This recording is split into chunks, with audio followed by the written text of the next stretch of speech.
Hello gamers! Today I've got a quick tutorial video on how to set up and use some basic functions in the Simulationcraft software for World of Warcraft Dragonflight.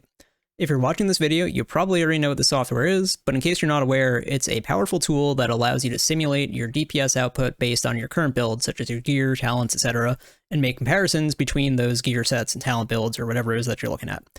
So to get started, you're going to want to visit simulationcraft.org/download.html. And once you're here, you'll look for the downloads page, and then on the downloads page, you'll click on the Simulationcraft nightly builds are found here link. This will bring you to a directory with a bunch of builds for the software, and you're going to want to look for the .7z file near the top of the list. Assuming you're running a Windows 64-bit copy, you'll go ahead and click on the simc-version-win64.7z file. You're also going to want to visit curseforge.com or another source for add-ons and pick up the Simulationcraft add-on. So once you've got both the software downloaded and the add-on downloaded, you're going to go ahead and navigate to your downloads folder. So once you're there, you'll look for the .7z file.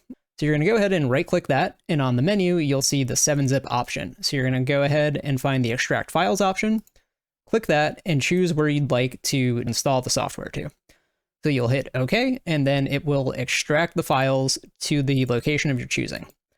So once you've got that done, you can navigate to that folder, and within the simc-version-win64 folder now, you should see a Simulationcraft application file.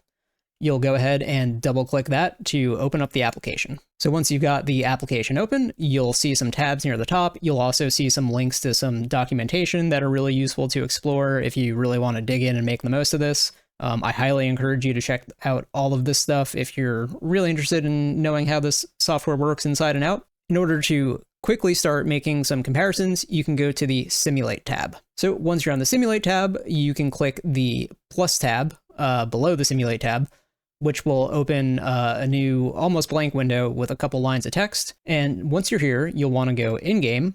Once you're in-game and you have the add-on installed, you'll go ahead and type /simc, and that'll open up a text window. So you'll want to go ahead and copy the entire contents of this window. And once you do that, you can navigate back to the Simulationcraft software. So once you've gone back to the software and gone to the Simulate tab and opened a new Simulate window, you go ahead and place your cursor on the second line next to the hashtag that's already there, and go ahead and paste in the string that you copied from the add-on in-game. So once you've done that, you can navigate to the bottom right of the window and hit Simulate, and that should bring you to the Results tab in a new window from your simulation. So this will give you a comprehensive look at your DPS output with the build that the string that you copied from the game is based on. So this is a ton of information to take in if you're looking at this for the first time, and it's really helpful. It shows you your mean DPS over an enormous number of iterations. I think it's set to 10,000 by default, and it'll show you how your DPS is changing over the course of the fight, which is, I thought it was 5 minutes, but it looks like it's a little bit longer here. These are using default settings. It'll show you the distribution of damage caused from your different abilities in your rotation, and it gives you an even more thorough breakdown in this chart here. So anyway, some other useful things that you can look at here are in the Options tab. I leave most stuff set to default. However, a couple of things that are useful to change would be to go into the Globals tab in the options and change the fight style. The software simulates your build on a patchwork style fight, which involves no mechanics, no movement. It's just full uptime, doing your rotation. You can switch it to something like light movement, which is going to simulate a more realistic fight where you may have to move a bit. You may actually have to do some mechanics and not have 100% uptime.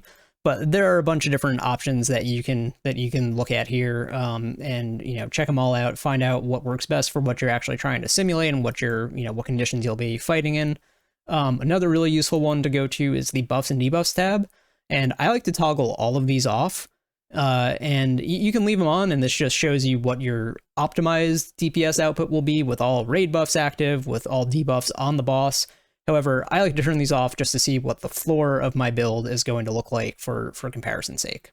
So this tool is extremely useful for raiders who are interested in optimizing their performance, and there is a lot to explore and customize. If you found this video helpful, please drop a like and subscribe to the channel for similar content. And if you have any other suggestions for how to make the most of the software, leave a comment and let us know. Thanks for tuning in, and I'll see you in the next video.